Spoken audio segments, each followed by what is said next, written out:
As tripulações aéreas britânicas e da Comunidade das Nações viviam um pesadelo de escuridão e terror durante a campanha de bombardeio noturno contra Nemo na Alemanha nazista. A Força Aérea Real Britânica percebeu que sua estratégia pré-guerra de confiança nos bombardeiros e suas defesas eram falhas. Você saiu de casa esta manhã sabendo que talvez nunca mais volte. Vestiu o uniforme para trabalhar. Caso contrário, poderia ter chamado muita atenção a si mesmo. Você tem uma longa jornada pela frente, mas não pode deixar ninguém ao seu redor saber que está planejando partir. Você decidiu usar seu par de meias mais grosso dentro das suas botas. Na sua meia esquerda, você esconde alguns curativos extras. Na sua bota direita, você esconde a lâmina de uma pequena pá. Você tem veneno para ratos no bolso do casaco, caso seja pego. Percebe que sua jornada é uma missão irreversível. Ou você sairá vivo ou morrerá. Não tem volta. Hoje é o dia em que você vai tentar cruzar a fronteira. E não apenas qualquer fronteira, mas a fronteira mais fortemente armada do mundo. Você está no paralelo 38, a fronteira simbólica entre duas nações que ainda estão, 70 anos após seu conflito inicial, tecnicamente em guerra. A fronteira entre a Coreia do Norte e a Coreia do Sul é chamada de Zona Desmilitarizada. Tem 150 milhas de comprimento e aproximadamente 2,5 milhas de largura. Felizmente, sua jornada abrangerá a menor dessas duas distâncias, contanto que você não se perca ou seja capturado. A Zona Desmilitarizada é a zona de cessar-fogo ao longo da Península Coreana que separa as duas nações. Ambos os lados reforçam a fronteira com cercas de arame farpado. Eles são ativamente guardados por tropas, e algumas seções da cerca são carregadas com eletricidade suficiente para fisicamente te jogar para longe. Você passou tempo suficiente olhando para as pastagens e deltas que se estendem pela extensão desabitada de terra. Como um soldado norte-coreano, você ficou de vigia e planejou seu caminho por meses. Nos últimos anos, disseram-lhe inúmeras vezes sobre as consequências da deserção. Na verdade, você viu mais de algumas pessoas morrerem a poucos passos na terra de ninguém. Alguns foram atingidos pelos guardas rapidamente, outros ultrapassaram a linha das árvores, mas o som de uma explosão de mina revelou o destino deles. Você tem um contexto parecido com a maioria dos homens com quem trabalha. Todos vocês vêm de famílias abastadas. Ao atravessar, perceberá que foi intencional. O governo recruta filhos de famílias bem-sucedidas que não desejam sair para vigiar a zona desmilitarizada em direção à Coreia do Sul o dia todo. A vida é supostamente boa, e olhar para a liberdade além da cerca de arame farpado deve ser algo sem sentido, não inspirador. Mas sua mente está decidida. Você vê diariamente pessoas passando fome, sendo desalojadas e desaparecendo. Você vai correr. Seu parceiro de patrulha começou a andar na direção contrária. Uma neblina se instalou há cerca de 1 hora. Você sabia, ao acordar e ver a cidade apagada, que não havia eletricidade na cerca normalmente letal. Há uma porta de emergência a poucos passos, que poderia te levar para o outro lado. Você larga sua arma. Você abre a porta e a fecha silenciosamente atrás de si. Então você corre. Não há como saber onde pisar. Poderia haver minas em qualquer lugar. Você se esquiva entre as árvores, suas pernas parecem autônomas. Elas funcionam por instinto de sobrevivência até a segunda cerca. Você identifica uma área onde os animais cavaram uma passagem e começa a cavar com a lâmina da pá em sua mão, para criar uma abertura suficientemente larga para passar. Você arranha seu rosto no arame ao atravessar quando pensou que podia ouvir gritos à distância. Ao longo das próximas 4 horas, você atravessa 200 pés do rio Indin em águas que chegam à cintura. Tropeça numa raiz de árvore e torce seriamente o tornozelo. Se abaixa e se esconde de um carro de patrulha. Você descobrirá que ele estava indo para a infame ponte do não-retorno. Eventualmente, você se depara com outra cerca, mas neste ponto você está sem energia para cavar através dela. Você atira sua jaqueta para cobrir o arame farpado, mas ao forçar o corpo para o outro lado, corta as mãos na bochecha.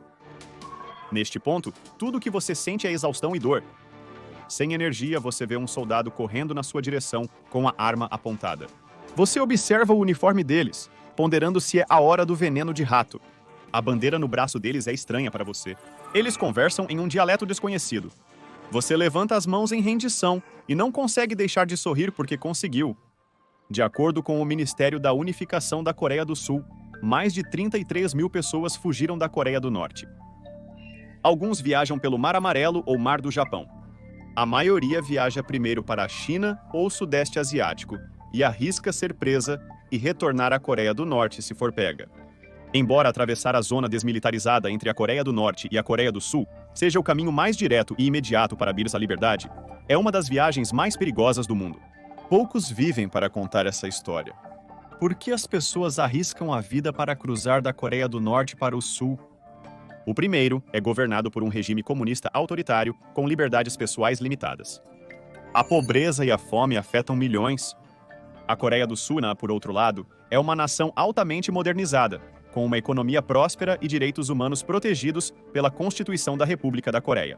A meras milhas de distância, pessoas vivem realidades distintas, baseadas na alimentação, pensamentos, cuidados de saúde e direitos que possuem. As pessoas podem tentar cruzar a fronteira por razões econômicas, políticas, religiosas, ideológicas, sociais ou culturais. As diferenças acentuadas entre a Coreia do Norte e a Coreia do Sul explicam por que as pessoas arriscam uma jornada mortal por uma vida melhor. Pessoas mundo afora cruzam fronteiras buscando uma vida melhor para si e suas famílias. Historicamente, as pessoas foram expulsas de suas casas fugindo de conflitos, seja uma batalha militar que se aproximou de sua porta, ou vizinhos que discordam de suas preferências religiosas. Pessoas voluntariamente abandonaram suas casas em busca de uma comunidade com valores distintos e mais oportunidades econômicas. As fronteiras são símbolos de casas deixadas para trás, marcos em jornadas traiçoeiras e indícios de um novo começo. Hoje, diversos fatores impulsionam a imigração mundial.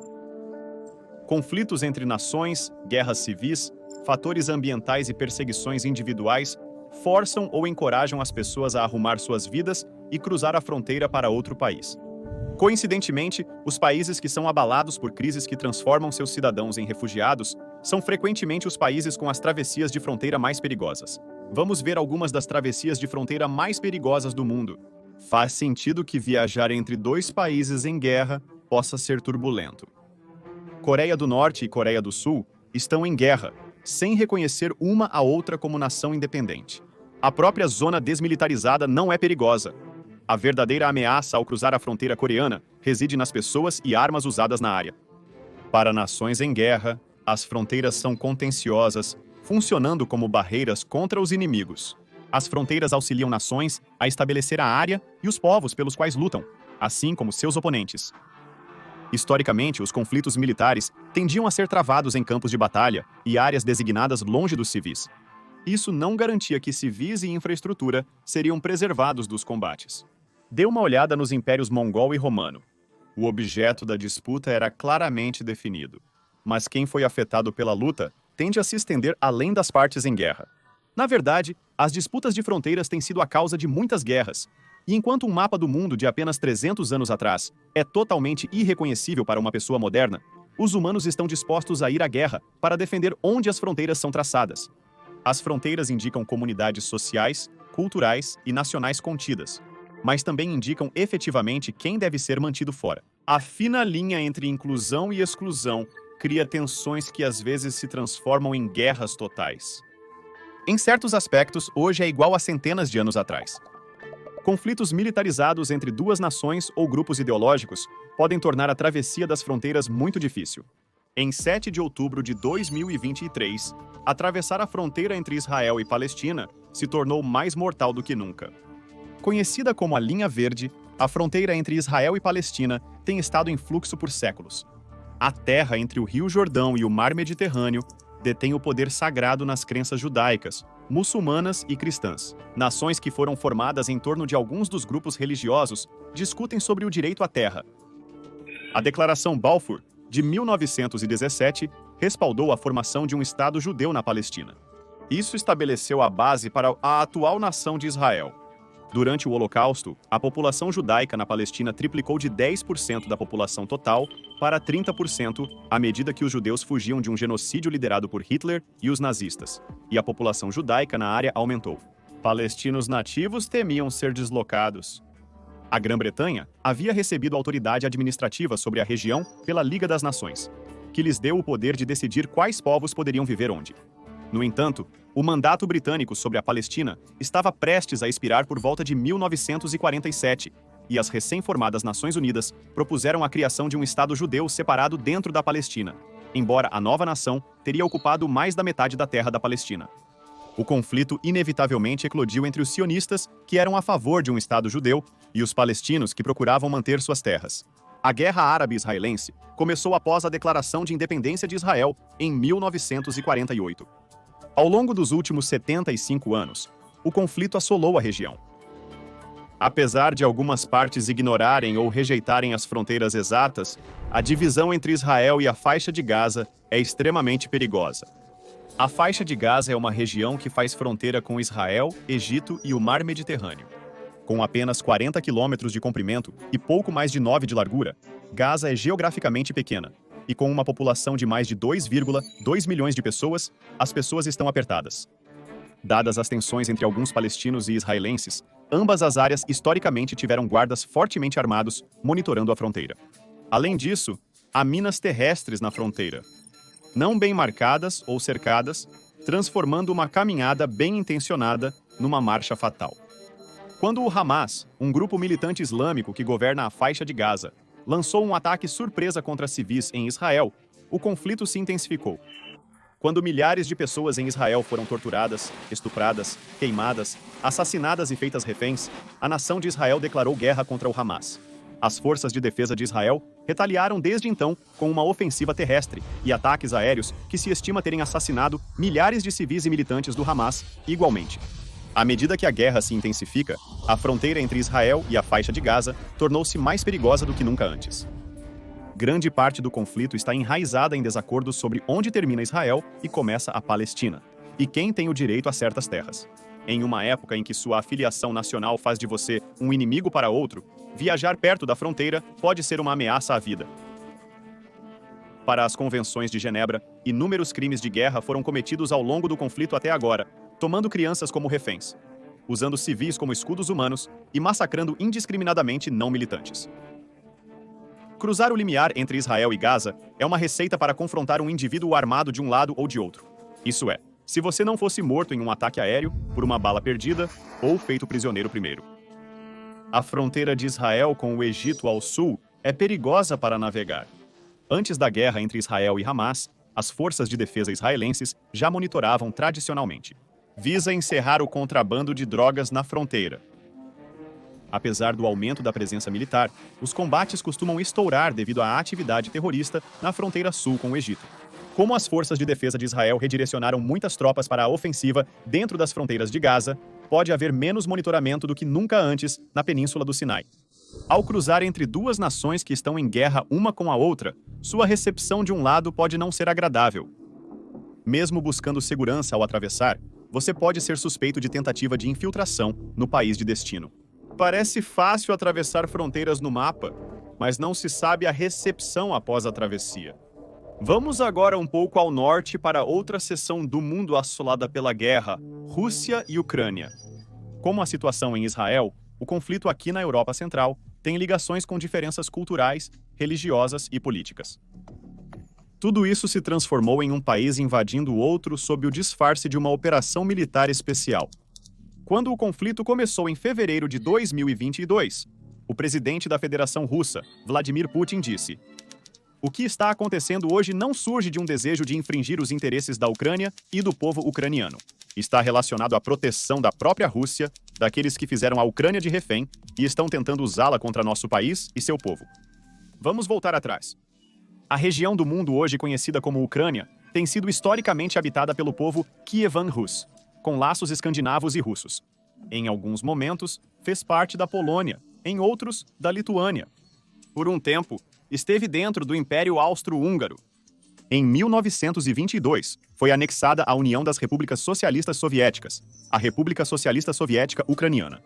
Neste ponto, os laços da Ucrânia com a Rússia foram fortalecidos. No entanto, a relação nem sempre foi positiva. No governo de Joseph Stalin, milhões pereceram de fome e mais de 1 milhão de judeus ucranianos foram mortos na Segunda Guerra Mundial. Mesmo na União das Repúblicas Socialistas Soviéticas, ucranianos mantiveram uma identidade cultural independente da Rússia. Em 1954, para comemorar o 300º aniversário da união da Ucrânia ao Império Russo, Nikita Khrushchev, líder dos soviéticos, presenteou a península da Crimeia para a Ucrânia. Em 1991, 36 anos depois, a Ucrânia se declarou independente da Rússia. Foi uma jogada ousada, mas significou que a população da Ucrânia, que era aproximadamente um terço do tamanho da Rússia, poderia enfrentar os problemas que os afligiam, em vez de serem agrupados em uma enorme federação. Em 2014, no entanto, a Rússia anexou a Crimeia, agitando as tensões na região. Forças pró-russas assumiram a Assembleia Autônoma da Crimeia e realizaram um referendo sobre voltar a fazer parte da Rússia. De acordo com a Rússia, uma maioria esmagadora queria voltar. Avançando 8 anos, Putin lança uma guerra contra a Ucrânia, embora ele não chame isso de guerra. Pessoas morrem em meio a tiros de artilharia, ataques aéreos e de tanques, e minas terrestres na fronteira entre Ucrânia e Rússia. Pelo menos 10 mil civis foram mortos na Ucrânia, de acordo com a Organização das Nações Unidas. A partir de maio de 2023, existem quase 5,1 milhões de pessoas deslocadas internamente na Ucrânia e 6,2 milhões de refugiados que foram registrados globalmente. Nos primeiros 18 meses do conflito, estima-se que 500 mil tropas tenham morrido ou sido feridas. Reservistas e membros do serviço ativo de ambos os lados têm lutado ao longo da fronteira. Enquanto muitos que se opunham ideologicamente à guerra da Rússia na Ucrânia tentaram expressar seu descontentamento ou até mesmo tentaram fugir para evitar a participação, a mídia controlada pelo Estado e o regime autoritário na Rússia reprimiram isso. A Rússia recrutou milhares para o exército. Recentemente, eles mudaram as leis determinando que homens de 18 a 30 anos, em vez de 27, sejam convocados para o serviço militar. Alteraram as leis para permitir convocações para o serviço militar online, não presenciais. É ilegal um homem deixar o país no dia de uma convocação para o serviço militar.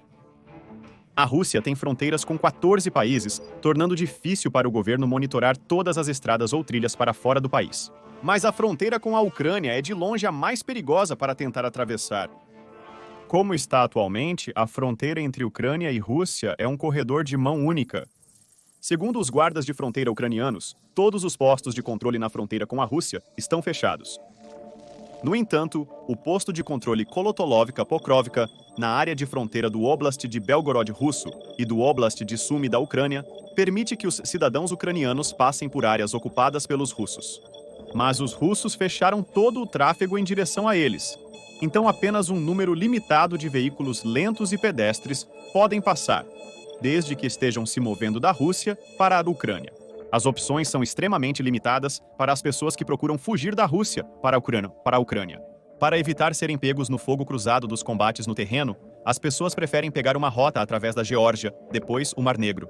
A opção mais rápida e direta é tentar o corredor humanitário Kalatuluk-Pokrovka.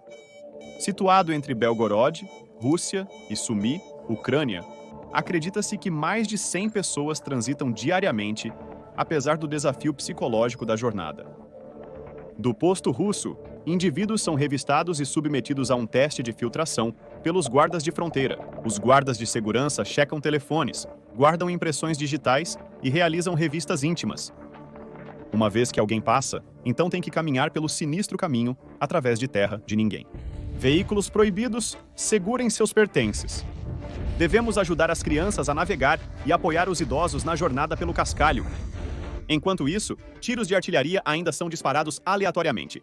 Se você chegar ao outro lado, é recolhido por um ônibus de evacuação que o leva a outro centro de processamento. Soldados ucranianos agora questionam motivos e verificam documentos de identificação. Milhares viajam pela rota sem passaportes ou documentação nacional, tornando os processos ainda mais difíceis. Enquanto conflitos no Oriente Médio e Europa Oriental geram muita violência em uma fronteira pequena, guerras internacionais em outros locais apresentam violência em áreas bem maiores. Pegue, por exemplo, a região do Sahel na África, que se estende do Senegal no noroeste até o Sudão. O Sahel é uma espécie de zona de transição entre o seco deserto do Saara e as savanas mais úmidas ao sul. Uma área tradicionalmente seca, os rios Níger e Senegal atravessam a região possibilitando a irrigação das pastagens. Nos últimos 100 anos, o aumento da população na área levou ao aumento da erosão do solo. A fertilidade do solo é mais exigida que nunca para alimentar a população crescente e construir infraestrutura necessária. Secas extremas levaram a longos períodos de fome na área. A região da África subsaariana tem uma das maiores taxas de crescimento populacional do mundo. De acordo com a Organização das Nações Unidas, em 2017, os 6 países que compõem o Sahel têm uma população aproximada de cerca de 90 milhões de pessoas. Deve subir para 240 milhões até 2050. Também é estimado que 80% da população da região vive com menos de $2 por dia, tornando-a uma das áreas mais pobres do mundo. Além das pressões causadas pelas condições climáticas por vezes inóspitas e uma população em rápido crescimento, a região é significativamente mais perigosa devido a extremistas violentos, terrorismo e golpes de Estado. Iniciemos em 1960, na conquista da independência do Mali da França. À medida que o novo governo nacional visava unificar legal, política e culturalmente a nação sob uma nacionalidade comum, ficou claro que algumas comunidades pastoris de árabes e pessoas tarique não queriam nada com isso. Muitos benefícios prometidos pelo governo simplesmente não alcançarão muitas pessoas. As diferenças classistas e econômicas entre o norte e o sul amplificaram o antagonismo na região, pois muitos viam a ideia de um governo nacional como uma tentativa de impor uma agenda elitista ao povo pastoril. Em 1963, 1991, 2006 e 2012, esses grupos se rebelaram contra o governo maliano. Todas essas revoltas terminaram com acordos de paz no papel, mas a tensão continuou a ferver entre diferentes grupos étnicos, principalmente divididos entre as metades norte e sul do Mali. Uma revolta no Mali em 2012 resultou em um golpe militar. Oficiais militares júnior estavam cansados de como o governo democrático da nação lidou com uma insurgência Tuareg. Grupos extremistas violentos aproveitaram a oportunidade para tomar o poder em certas áreas, e as forças armadas malianas têm lutado desde então para manter o controle da área. Por cerca de 20 anos, antes de 2012, Mali foi um país democrático. Mas após o golpe, as eleições tiveram menor participação do que nunca, pois a confiança nas instituições governamentais se esvaiu. Eleições costumam ser adiadas, políticos sequestrados por extremistas e pessoas coagidas a não votar violentamente. O banditismo é generalizado. Em 2021, bandidos causaram 2.600 mortes de civis. Isso é além dos milhares que morrem a cada ano em conflitos armados, não apenas no Mali, mas em Burkina Faso, Chade, Camarões, Níger e Nigéria. Devido ao enorme tamanho dessas nações e às dificuldades que seus governos têm para manter a paz, muitas extensões de terra são consideradas sem governo. Essas áreas sem lei são esconderijos ideais para bandidos e grupos terroristas como o Boko Haram. Na Nigéria, as florestas de Sambisa, Falgore e Aja se tornaram pontos quentes para insurgentes e bandidos lançarem ataques, negociarem armas e manterem reféns. O Parque W, que abrange Níger, Burkina Faso e Benin, é considerado uma base para jihadistas e militantes do Sahel. A combinação de violência armada por extremistas, insegurança alimentar e pobreza generalizada levou a Organização Mundial da Saúde a categorizar o Sahel como uma das crises de crescimento mais rápido no mundo. Como grande parte do conflito na área está relacionada a comunidades transfronteiriças, a passagem de uma nação para outra aumenta a probabilidade de você encontrar um grupo terrorista ou bandidos. Devido aos centros pouco povoados em cada um dos países da região do Sahel, a segurança das fronteiras é difícil de manter. As fronteiras entre nações, um tanto porosas, podem ser controladas por forças de segurança nacionais ou monitoradas por insurgentes militantes. O risco de sequestro, roubo e ataques terroristas é alto em toda a área, particularmente para estrangeiros. A agitação na região do Sahel mostra que as fronteiras entre as nações podem ser perigosas por si só, mas as tensões ocorrendo dentro de uma nação podem tornar o ato de sair um problema maior. Vamos olhar para algumas fronteiras perigosas devido às guerras civis internas de uma nação. No extremo sul da Península Arábica, o país do Iêmen está em meio a uma guerra civil. Nos últimos 8 anos, mais de 4,5 milhões de pessoas foram deslocadas de suas casas. No mesmo período, sua economia encolheu 50% e mais de 80% de sua população vive abaixo da linha da pobreza. Tudo isso começou quando o presidente autoritário do Iêmen, Ali Abdullah Saleh, foi deposto em uma revolta. O poder passou para seu vice, Abdurrahman Mansur Hadi. Nos 4 anos seguintes, os Houthis, uma organização política e militar islâmica xiita, assumiram partes do Iêmen, e eventualmente derrubaram o presidente Hadi. Uma coalizão da Arábia Saudita com apoiadores do ex-presidente Saleh tentou combater os Houthis. Ambos os lados lançaram ataques aéreos, dizimando a infraestrutura em todo o Iêmen. Como o conflito e a insurreição estão em todo lugar no Iêmen, a ameaça de sequestro e terrorismo é alta para as pessoas que passam pela nação. Infelizmente, o Iêmen e o Chifre da África são uma das rotas de migração mais movimentadas e arriscadas do mundo. A viagem pelo Iêmen ocorre tanto de leste a oeste quanto de oeste a leste. Pessoas fugindo do conflito na região do Sahel podem estar tentando escapar, e os iemenitas podem estar tentando sair do Iêmen. Frequentemente, pessoas recorrem a contrabandistas para auxiliá-las em rotas de migração extremamente perigosas. O Estreito de Bab el-Mandab, entre o Mar Vermelho e o Golfo de Adém, vê pessoas fugindo da Etiópia para a Arábia Saudita. Em português, Bab el-Mandab se traduz para Portão das Lágrimas. Muitas pessoas têm que esperar por bom tempo para tentar a jornada pela água, deixando-as encalhadas, muitas vezes sem comida ou abrigo. O estreito é famoso por suas águas turbulentas. Imigrantes geralmente não o atravessam em balsas grandes. Eles costumam sobrecarregar embarcações pequenas, antigas e inseguras. Navios superlotados podem afundar, ou falhas no motor podem deixá-los à deriva. Eles podem escolher esperar ou tentar a sorte nas águas. Mas apenas algumas pessoas sabem nadar. Além dos perigos da própria viagem por água, alguns morrem de sede, fome, calor extremo e fadiga antes mesmo de tentar cruzar a fronteira. Pessoas estão atravessando para fugir da violência armada ou em busca de um futuro econômico melhor. Uma crise em uma nação próxima ao Iêmen está provocando algumas das ondas de migração no Chifre da África. Sudão, uma das nações na região do Sahel, está passando por uma crise interna extrema. Até 2011, Sudão e Sudão do Sul compunham a maior nação da África. Apesar de décadas de conflito armado, a separação do Sudão do Sul foi uma mudança principalmente pacífica. No entanto, a autodeterminação fez pouco para acabar com as inseguranças econômicas em ambas as nações, tornando a travessia de sua fronteira com o Chad incrivelmente perigosa.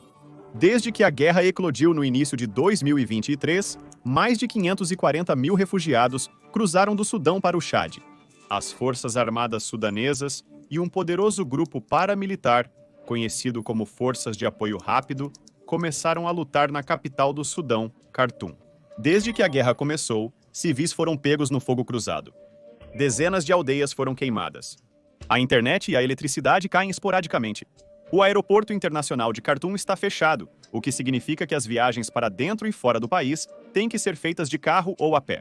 Os combates interromperam as práticas agrícolas na região, levando a níveis exacerbados de insegurança alimentar e fome. A violência étnica e os assassinatos massivos de Massali, em Darfur Ocidental, levaram a uma crise de refugiados. Devido à crise na região de Darfur, no Sudão, o comércio entre o Chad e o Sudão está atualmente suspenso, limitando os recursos de ambas as nações. Embora a fronteira com o Chad esteja oficialmente fechada, a necessidade urgente de civis saírem das zonas de batalha levou ao uso de 27 postos de controle na fronteira entre o Sudão e o Chad em Aldai, Sila e Wadi Fira. Nesses pontos, no entanto, o influxo repentino de pessoas necessitando de serviços essenciais criou uma enorme tensão. Há acesso limitado à água, abrigo e serviços de saúde. A maioria que foge para o Chad chega à fronteira em condições terríveis, frequentemente deixando parentes assassinados, casas destruídas e crianças raptadas. A maioria dos refugiados, mulheres e crianças, chega após jornadas longas e perigosas sob tempestades de areia e calor intenso. Entre maio e outubro, a estação chuvosa no Chad ameaça elevar o nível dos riachos e lavar algumas estradas. Isso apenas agrava o desafio de fornecer aos refugiados recursos essenciais e torna incrivelmente difícil para as pessoas cruzarem a própria fronteira. A região ao redor da fronteira é uma área incrivelmente violenta, parcialmente uma rica região de Abyei em petróleo. Reivindicada tanto pelo Sudão quanto pelo Sudão do Sul, a área perturbada tornou-se um centro de violência. Para aqueles que fogem da violência no Sudão, a violência generalizada torna a viagem para o oeste, rumo ao Chad, ameaçadora por risco de espancamento, roubo, sequestro ou morte por forças violentas. A situação na fronteira entre Chad e Sudão é dificultada pela jornada até a fronteira e pela situação de pobreza que espera as pessoas. A situação na fronteira entre Sudão e Chad é um tanto similar à da Turquia e Síria. já que ambas as nações do Oriente Médio estão lidando com suas próprias crises que tornam a travessia de suas fronteiras uma atividade particularmente angustiante. Em 2011, a Síria presenciou uma revolta contra seu presidente Bashar al-Assad. Os primeiros protestos da Primavera Árabe na Síria foram causados quando alguns adolescentes foram presos e torturados por picharem grafites contra o regime na cidade de Daraa. As pessoas protestaram pela libertação deles, mas logo voltaram seus protestos contra o regime. Em pouco tempo, Assad respondeu com força militar contra seu próprio povo. Uma insurgência em grande escala se transformou em uma guerra civil total. Brigadas rebeldes assumiram cidades, onde grupos como o Hezbollah e militantes do Irã eventualmente ajudaram a manter o regime de Assad através do combate. O exército russo também interveio para apoiar Assad, mesmo enquanto grupos rebeldes como o Estado Islâmico do Iraque e da Síria assumiam o poder em outras partes da Síria. Desde outubro de 2023, o regime de Assad domina cerca de 70% do território sírio, apesar dos conflitos persistentes na região. Esta é uma visão geral da situação política atual na região. Mas para os sírios, os 10 anos de luta tiveram um impacto impressionante. A estimativa de mortos é de 400 mil pessoas, mas, na verdade, pode ser muito maior. E em vários momentos do conflito, mais da metade da população do país foi deslocada. A Agência de Refugiados das Nações Unidas estima que 5,6 milhões de pessoas fugiram da Síria desde o início dos combates. Pessoas foram forçadas a fugir de situações terríveis imediatamente. Tudo isso colocou uma tensão significativa em países vizinhos como a Turquia. A Turquia e a Síria romperam relações diplomáticas após a resposta de Assad aos levantes de 2011. Mas, no total, a Turquia acolheu cerca de 3,5 milhões de refugiados sírios, acolhendo mais refugiados sírios do que qualquer outra nação. Em 2016, a Turquia assinou um acordo com a União Europeia para limitar a migração da Síria para a União Europeia, pois os encargos financeiros sobre as nações em toda essa Europa, devido à crise na Síria, têm sido grandes. Em algumas partes da fronteira entre as duas nações, um muro de concreto agora separa as duas nações, tornando fisicamente difícil a travessia entre elas. Nos últimos anos, a Síria lidou com uma crise de combustível, surtos de cólera e crescente insegurança alimentar, o que mantém um fluxo constante de migrantes em busca de uma vida melhor através da fronteira. Para piorar a situação, uma série de terremotos em 2023 abalou a área. Mais de 47 mil pessoas morreram na Turquia e na Síria. Na Turquia, 164 mil edifícios desabaram ou foram danificados além do reparo. Esses terremotos danificaram a infraestrutura de migração e as próprias travessias de fronteira. Para as pessoas que já sofriam com a escassez de alimentos e violência, a devastação dos terremotos levou ainda mais pessoas a precisarem migrar. Como a Turquia precisava lidar com sua própria crise, a nova onda de refugiados sírios em sua fronteira criou um novo tipo de animosidade entre as duas nações. As fronteiras da Turquia são protegidas por unidades armadas das Forças Armadas Turcas. De acordo com a Human Rights Watch, alguns guardas de fronteira turcos têm atirado indiscriminadamente em civis sírios na fronteira com a Síria, além de torturar e usar força excessiva contra solicitantes de asilo. Muitos sírios são rejeitados na fronteira, forçados a refazer a longa jornada que fizeram na esperança de migrar. Incidentes de guardas de fronteira apreendendo celulares, agredindo e até matando adultos e crianças foram registrados. Mesmo em campos de refugiados, pessoas foram alvejadas por soldados. A geografia ao longo da fronteira pode tornar difícil a travessia. Na Síria, as tempestades de inverno levam frio e temperaturas gélidas aos campos. Pessoas com condições de saúde pré-existentes e crianças pequenas morreram no frio extremo. A geografia severa da cadeia de montanhas Al-Ansariya, na Síria, torna a jornada para atravessar a fronteira ainda mais difícil. Mas em alguns lugares, a própria geografia é uma razão pela qual atravessar a fronteira é tão perigoso. A linha do Rand separa o Afeganistão e o Paquistão, tocando 3 províncias dentro do Paquistão e 12 no Afeganistão. A fronteira é de intensa fiscalização, parcialmente porque foi traçada sem consideração para o povo Punjabi e Pashtun que vive na área. A linha segue o fluxo dos rios e divisões geográficas, o que significou que algumas comunidades afegãs de pessoas Pashtun foram incorporadas ao Paquistão contra a sua vontade. A área se tornou um ponto crítico para atividades terroristas, incluindo homens-bomba, combates de rua e ataques aéreos. O governo paquistanês tem presença ao longo da fronteira e frequentemente se envolve em conflitos armados com as forças do Talibã do Norte. A linha do Han se estende por 2.600 quilômetros, através da cordilheira de alta altitude Karakoram e a Spingar, incluindo o Passo Khyber. O Passo Khyber é um dos lugares mais perigosos do mundo, embora já tenha sido uma parada bem movimentada na Rota da Seda. Contrabandistas e comunidades em guerra tornaram a travessia incrivelmente perigosa. A própria montanha tem seções íngremes e estradas estreitas que dificultam a travessia, especialmente se você está tentando não ser visto. Outra fronteira que seria difícil de atravessar sem ser visto ou sem uma grande equipe seria a da Antártica. Embora dezenas de milhares de pessoas visitem a Antártica todos os anos, não é tarefa fácil chegar aos lugares mais remotos do mundo. É o único continente sem habitações humanas permanentes, apenas assentamentos temporários para pesquisadores. Tecnicamente, não se precisa de visto para a Antártica, mas é necessário ter permissão ou estar com uma organização de viagens autorizada. O maior obstáculo técnico para atravessar para a Antártica é o custo. A viagem média custa entre 5 e 10 mil dólares. A passagem de Drake leva 48 horas de barco e 2 de avião. O intervalo de aproximadamente 600 milhas entre o Cabo Horn e as ilhas Shetland do Sul é conhecido por suas condições brutalmente frias e, às vezes, mares agitados. Historicamente, fluxos de gelo e ondulações grandes dificultaram a navegação aquática para aventureiros. Com os avanços nos navios de cruzeiro, a viagem não é tão ruim, se você puder arcar com o custo elevado. Outra fronteira com tarifas, que é possivelmente a fronteira mais perigosa do mundo, é a região de Darien. Entre a Colômbia e o Panamá, uma densa floresta tropical de 60 milhas compõe a parte mais traiçoeira de uma das rotas de migração mais arriscadas do mundo. Este é o único caminho terrestre que conecta a América do Sul e a América Central. Para aqueles que migram para o norte na esperança de alcançar os Estados Unidos, o intimidante trecho de pântanos e selvas sem lei é o único caminho. A região de Darien é a única interrupção na rodovia pan-americana. A maioria das pessoas que pretendem atravessar a região de Darien são da Venezuela, onde as pessoas estão fugindo de uma crise econômica tão ruim que a pessoa média nem mesmo pode se dar ao luxo de comprar o básico necessário.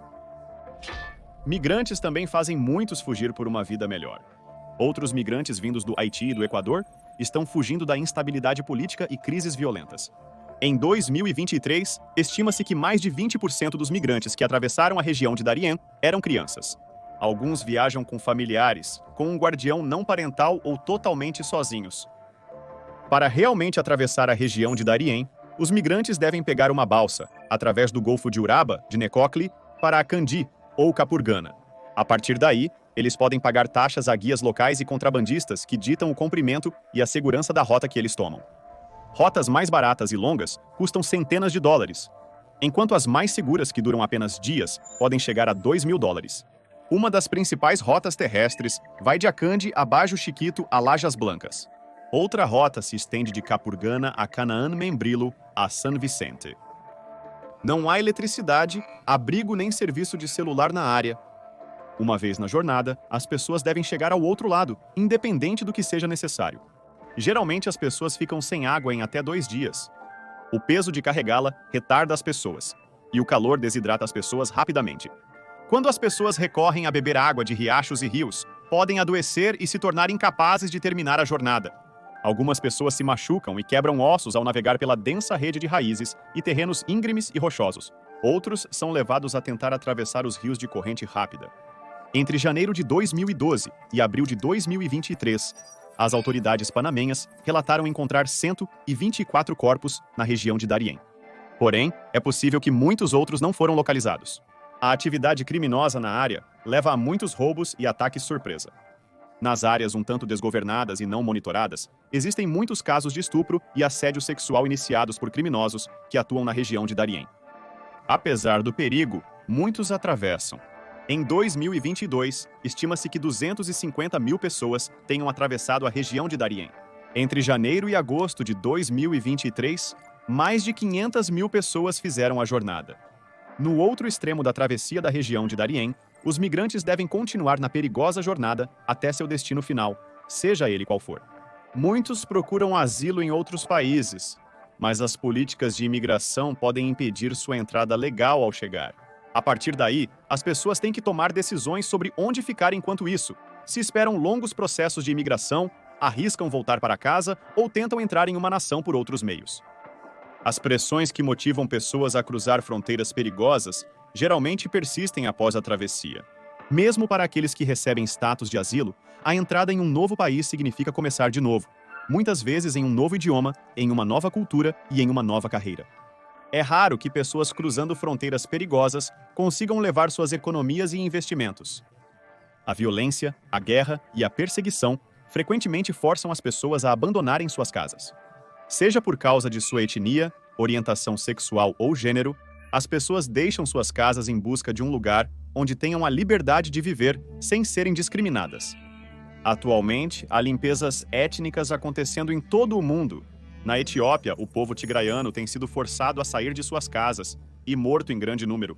Na China, muçulmanos uigur e turcos estão sendo presos, esterilizados contra a sua vontade e reeducados por causa de suas crenças religiosas. Em Myanmar, o povo Rohingya é negado a cidadania e submetido a um suposto genocídio pelo exército. No Catar, atos de homossexualidade foram punidos com a pena de morte. Na realidade, mais de 70 países no mundo tratam a homossexualidade como crime. Países ao redor do mundo discriminam pessoas devido à identidade e negam direitos iguais às mulheres. Em alguns lugares, as mulheres são impedidas de visitar parques públicos, academias e frequentar a escola. A violência contra as mulheres está aumentando em relação à dos homens. Mesmo apenas olhando para as fronteiras perigosas do mundo, casos de estupro, agressão sexual e morte relacionada ao parto tornam muito mais perigoso para as mulheres atravessarem fronteiras. Se ampliarmos para examinar por que existem tantas fronteiras perigosas no mundo, geralmente há 3 razões pelas quais as pessoas se machucam tentando atravessar. 1. Você se fere tentando cruzar fisicamente a fronteira. 2. Você é torturado ou morto por militantes. 3. Você é considerado um estranho e, consequentemente, uma ameaça à segurança nacional. Se pensarmos na história do soldado cruzando a fronteira na Coreia do Norte, é provável que o indivíduo estava fugindo com pacotes de segredos de segurança nacional. Na verdade, não temos ideia do que eles esperavam ao tentar cruzar a fronteira. Se outro soldado o visse tentando cruzar, ele não teria feito muitas perguntas antes de atirar. A violência é automática nessas fronteiras, com pouco tempo para as pessoas ponderarem os porquês por trás das tentativas de cruzamento de fronteira. Não é verdade para todas as fronteiras. Aquelas que são monitoradas com segurança e possuem processos de imigração extensos podem ter tempo para fazer as perguntas profundas, mas algumas nações podem não ter a infraestrutura ou sistemas de apoio necessários para cuidar de mais pessoas. Questões de superpopulação, imigração, serviços sociais e obrigação para com os refugiados são algo que pesa sobre as nações em todo o mundo. Não há uma solução clara para as crises migratórias que muitas nações enfrentam. Assim como não há solução clara para as crises ligadas às fronteiras mais perigosas do mundo. Das montanhas do Paquistão às selvas do Panamá, fronteiras perigosas podem ser encontradas em todo o mundo. Sua presença reflete os muitos conflitos e situações devastadoras que tornam a vida difícil para as pessoas que estão apenas tentando viver suas vidas. Apesar de cruzar uma fronteira parecer uma grande conquista e um passo significativo para um futuro melhor, as fronteiras podem ser tão perigosas quanto as situações das quais as pessoas fogem. Agora veja por que esses são os países mais perigosos do mundo? Ou qual é o lugar mais seguro na Terra?